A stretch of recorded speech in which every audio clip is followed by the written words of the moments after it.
We live in a time of great technological advances.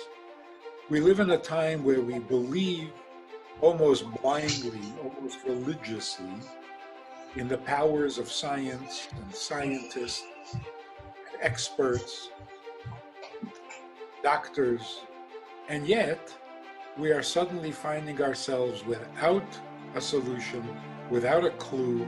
We don't know what we're dealing with. We don't know how to respond. We don't know how to control it. We don't even know what it is. And it's very good for the soul to be reminded that we have not mastered the universe. We have not conquered nature. We still have a long way to go for that.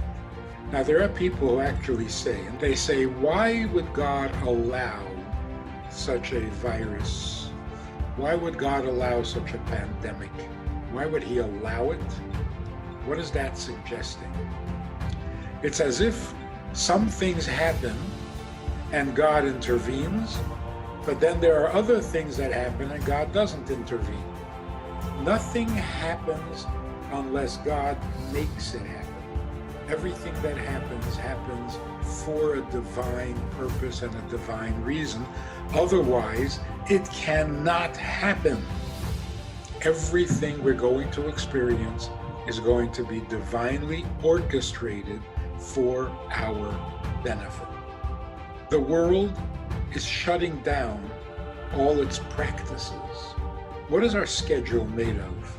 We go here, we go there, we do a little of this and we do a little of that, and then we come home and we've had it. All of a sudden, without anyone saying a word, no theater, no partying, no traveling, no going anywhere. All our habits have now been canceled. We have been freed and liberated from our Mitzrayim. We are so caught up in these things that we actually started to believe that that's what life is about.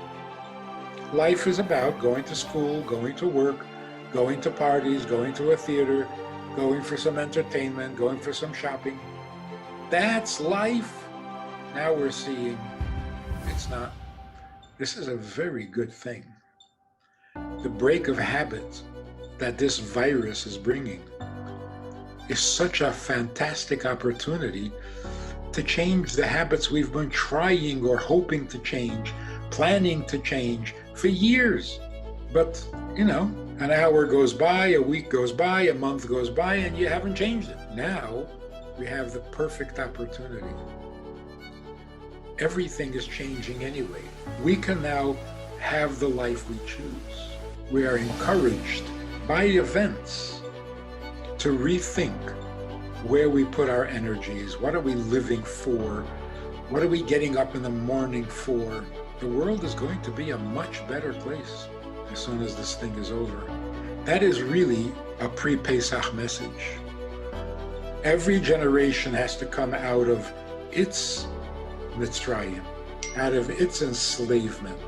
And what we're seeing now is, like in the days of Egypt, Jews were pushed out of Mitzrayim.